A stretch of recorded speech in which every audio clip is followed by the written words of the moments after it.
This is Kristen from Crossing Timbers Equine. In this educational video, we're going to go over how to ask your horse to side pass along the wall. This is another great thing you can ask them to do when it's either too hot or too cold to get some good solid riding in, or even if the weather's perfect and you don't have enough time to ride, you can spend 5, 10, 15 minutes doing this with your horse. It's a great thing to do to help strengthen the bond between you and your horse. It might teach you some patience. It might teach your horse some patience. It just all kind of depends. The first thing when asking your horse to step up to the wall is that some horses don't like having their nose facing that wall. They get a little claustrophobic feeling because they can't escape forward. They'd have to escape backwards, and most horses like to escape forward. So if your horse doesn't feel comfortable standing with their nose facing that wall, first work on that. Get them comfortable standing with their nose facing the wall, then proceed to work on asking them to side pass along the wall. You can do this along a solid wall, like is here in the indoor arena. You could do it in an outdoor with like just more of an open fence.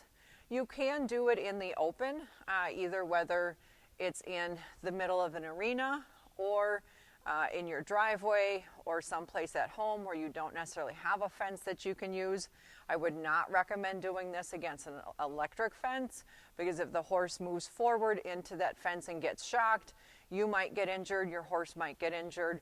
So I would definitely not do it against an electric fence. So I think we're boring Nava. So we'll get her positioned facing the wall, and then we'll go over the steps to ask her to side pass. So I'm going to bring her in facing the wall. Ooh.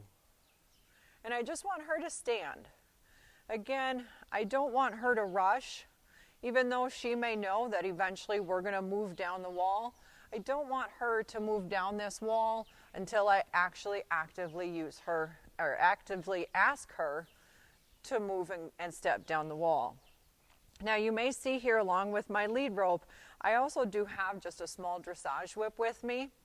The only reason I have this dressage whip is an extension of my arm. I can't be here and at her bum at the same time. I'm not the Flash. I don't move that fast. So by using this dressage whip, that helps give me an extension that if her butt gets left behind, I can just hold that stick out.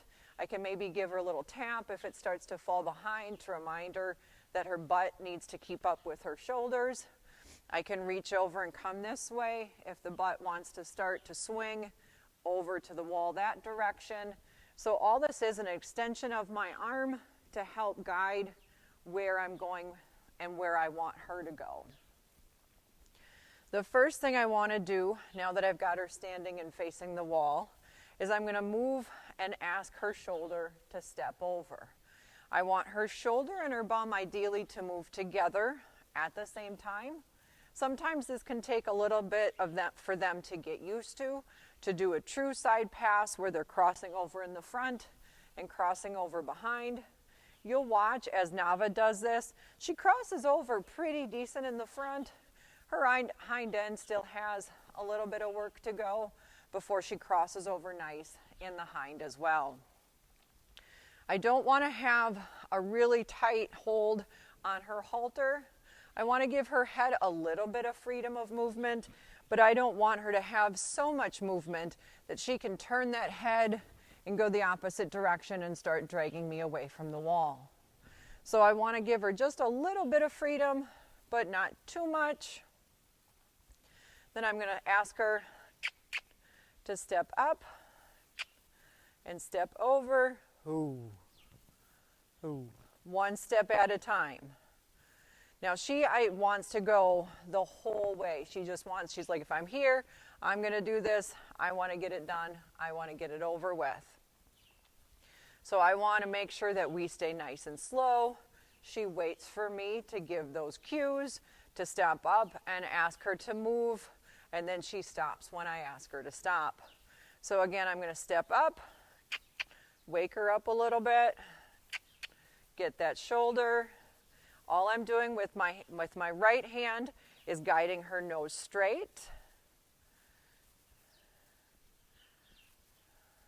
And she's sidestepping here. Ooh, there was a nice crossover. Good, good. So all this hand is doing, my right hand here, and I know it's hard to see. I'm trying to stay out of the way as much as I can. With this hand, I'm just stopping her head from going too far left or too far right. If her nose comes in towards me this way, I just pick up my hand. I might push her off a little bit to keep that nose straight.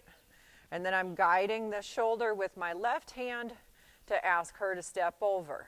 Again, if that bum is falling behind and she's crooked like this, I'm going to use that stick to ask her bum to catch up. Sorry, I know that was tickly. Ooh.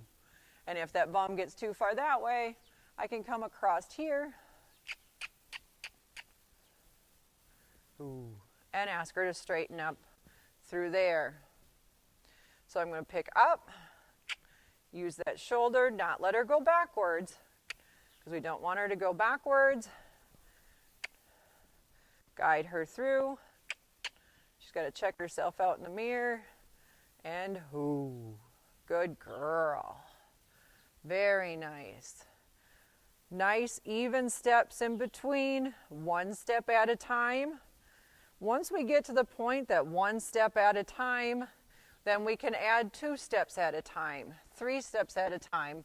But remember, every time you're doing 2 or 3 steps, 10 steps, 25 steps at a time, you still want to focus on one step and then the next.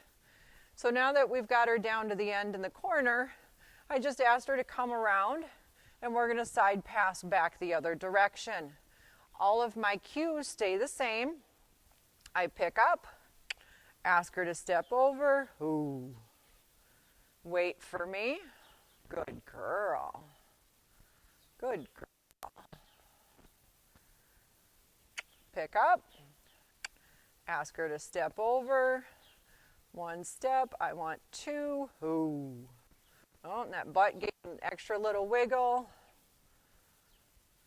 Good girl.